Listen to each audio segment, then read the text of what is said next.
হুমায়ুন কবির, ভরতপুরের বিধায়ক হুমায়ুন কবির বললেই নানান রকম বিতর্ক মাথায় আসে। রাজনীতির কথায় বলতে গেলে একদম যে কালারফুল পলিটিক্যাল ক্যারেক্টার হয়, হুমায়ুন কবির তাদের মধ্যে অন্যতম বলা যেতেই পারে। মুর্শিদাবাদ, ভরতপুরের মাটিতে, রেজিনগরের মাটিতে হুমায়ুন কবিরের যাবতীয় কার্যকলাপ একটা সময় অধীর চৌধুরীর ঘনিষ্ঠ ছিলেন, ডান হাত ছিলেন, ছায়া সঙ্গী ছিলেন হুমায়ুন কবির।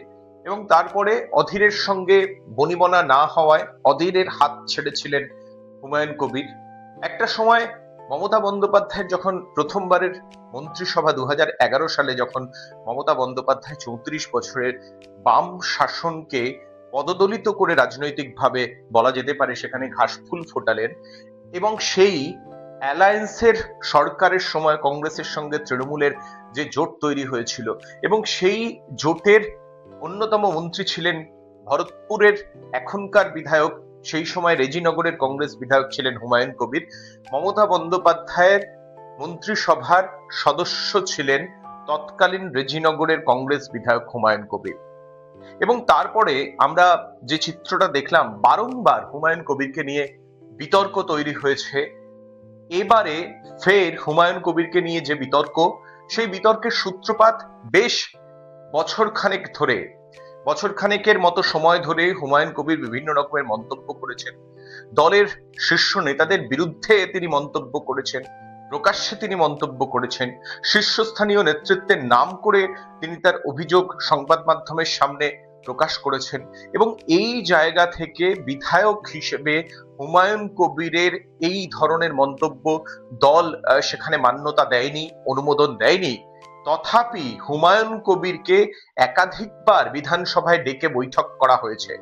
বিধানসভার যে শৃঙ্খলা রক্ষা কমিটি রয়েছে, সেই শৃঙ্খলা রক্ষা কমিটি হুমায়ুন কবিরকে ডেকেছেন, তাকে সতর্ক করেছেন। যে শৃঙ্খলা রক্ষা কমিটির চেয়ারম্যান শোভনদেব চট্টোপাধ্যায় শেষবার 3বারের বার যখন শৃঙ্খলা রক্ষা কমিটি হুমায়ুন কবিরকে ডাকলেন বিধানসভায়, এবং তাকে প্রায় 3 পাতার চিঠি ধরালেন, শোকজ করা হলো হুমায়ুন কবিরকে। হুমায়ুন কবির তার প্রত্যুত্তর দিলেন, কিন্তু সেখানেও থেমে নেই হুমায়ুন কবির।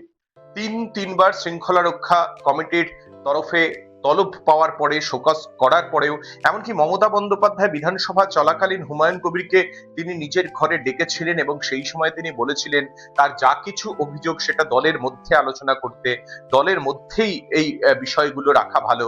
দল থেকে বাইরে বেরিয়ে সংবাদ মাধ্যমের কাছে যখন যেমন যা খুশি মনে হচ্ছে তখন তেমন সেটা প্রকাশ করে ফেলছি, সে বিষয়টা যে ঠিক নয়। মুখ্যমন্ত্রী মমতা বন্দ্যোপাধ্যায় কিন্তু পরোক্ষভাবে হুমায়ুন কবিরকে তিনি স্পষ্ট করেই বুঝিয়ে দিয়েছিলেন।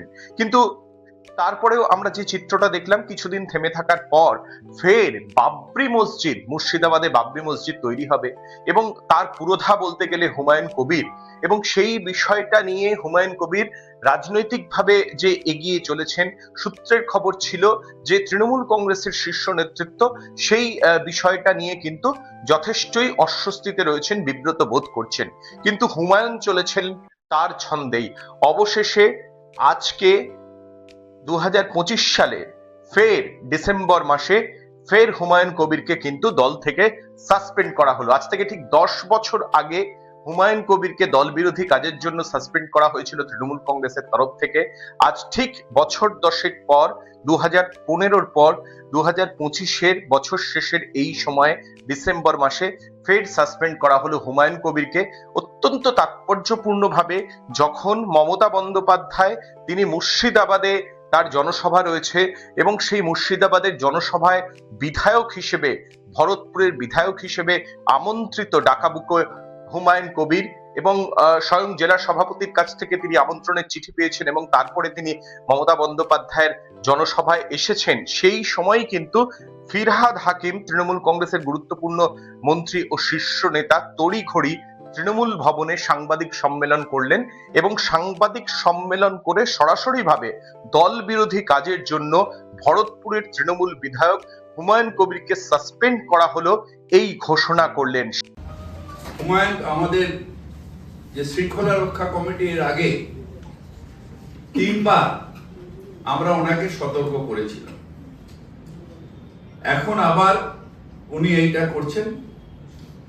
আমরা পার্টির ঊর্ধ্বতম নেতৃত্বের অর্থাৎ আমাদের পার্টির চেয়ারম্যান এবং জেনারেল সেক্রেটারি দুজনেরই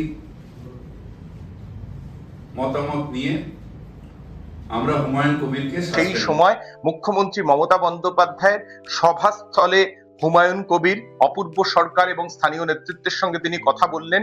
ভীষণভাবেই তিনি ক্ষুব্ধ এবং ক্রুদ্ধ হয়েছেন এবং সভাস্থল ছেড়ে তিনি বেরিয়ে গেলেন। বেরোনোর সময় হুমায়ুন কবির নিজস্ব ভঙ্গিতে বলে দিলেন যে 22 তারিখ মুর্শিদাবাদে তিনি যে কথাটা বলেছিলেন বাবরি মসজিদ প্রকল্প, সেই 22 তারিখ বাবরি মসজিদ প্রকল্পের কাজের যে শিলান্যাস হওয়ার কথা, যে প্রকল্প এগিয়ে নিয়ে যাওয়ার কথা, সেই কথা তিনি ঘোষণা করলেন। কালকেই রিজাইন দিয়ে দেবো তৃণমূল থেকে, কালকেই, এবং 22 তারিখে মুর্শিদাবাদে নিজের দলের ওপেনিং করব। ঠিক আছে?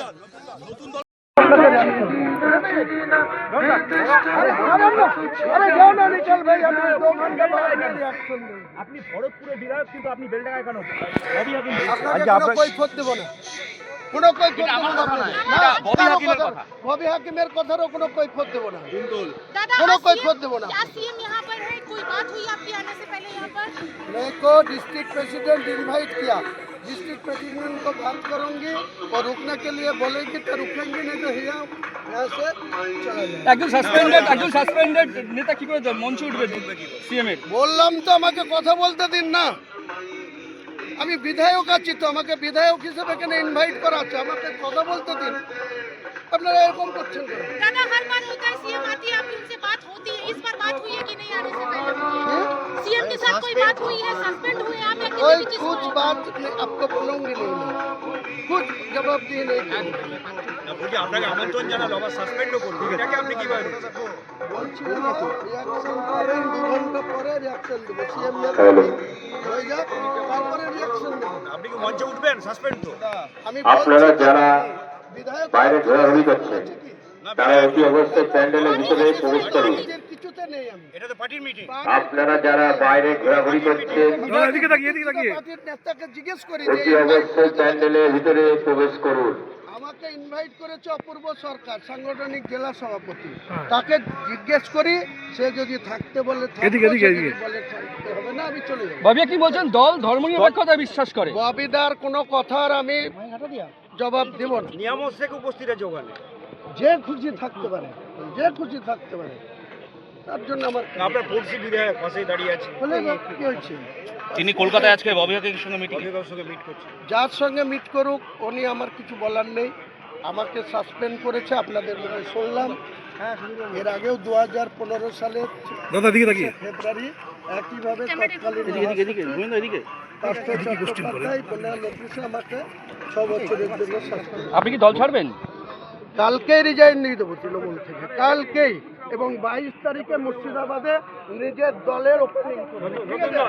বিধানসভা থেকে বিধায়ক হিসেবেও যে তিনি পদত্যাগ করতে চলেছেন সেই বিষয়টাও কিন্তু হুমায়ুন কবির স্পষ্টত জানিয়ে দিলেন। তার গলায় কোনো রকম আফসোস ছিল না, কোনো রকম ভাবেই তিনি যে অনুতপ্ত তার কাজের জন্য, যেভাবে তাকে সাসপেনশন করা হয়েছে তার বিন্দু মাত্র লেশ ছিল না তার জেস্চারে, তার অঙ্গভঙ্গিতে অত্যন্ত দৃপ্তভাবে, অর্থাৎ রাজনৈতিক মহলের অনুমান হুমায়ুন কবির যেভাবে মুর্শিদাবাদে বাবরি মসজিদ তৈরি করা হবে অত্যন্ত পরিকল্পিতভাবে, সুচিন্তিতভাবে তার এই প্রয়াসকে এগিয়ে নিয়ে গিয়েছেন, এবং রাজনৈতিক মহলের একাংশের যেটা অনুমান, এই কারণেই বারবার মুখ খোলা, দলবিরোধী কথা বলা এবং বাবরি মসজিদ প্রসঙ্গ, যার জন্যই কিন্তু আজকে সাসপেন্ড হতে হলো হুমায়ুন কবিরকে, সেই নিয়ে কিন্তু এতটুকুও বিচলিত নন মুর্শিদাবাদের ভরতপুরের তৃণমূল কংগ্রেসের বিধায়ক হুমায়ুন কবির।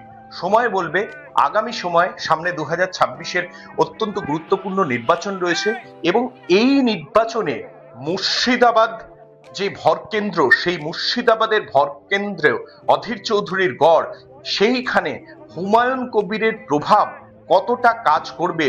তৃণমূল কংগ্রেসের মুর্শিদাবাদের যে জেলা নেতৃত্ব রয়েছে, হুমায়ুন কবিরের যে প্রভাব, সেই প্রভাবকে চাপা দিয়ে, ডমিনেট করে তারা কি সেখানে ঘাসফুলের পতাকা ওড়াতে পারবেন? সময়ই উত্তর দেবে। আপনার নিজস্ব চ্যানেল বাঙালি ও culture, a content based channel যেই চ্যানেলের মাধ্যমে একমাত্র বস্তুনিষ্ঠ তথ্যনিষ্ঠ খবর আমরা তুলে ধরি আপনাদের সামনে। আরো বেশি করে আপনারা আমাদের সঙ্গে যোগ দিন, সাবস্ক্রাইব করুন বাঙালি ও কালচার, কমেন্ট করুন, শেয়ার করুন, লাইক করুন। আপনাদের যে কোনো রকম মতামতের জন্য আমরা সব সময়ের জন্য অপেক্ষায়। বেশি করে আমাদের সঙ্গে থাকুন, সাবস্ক্রাইব করুন বাঙালি ও কালচার।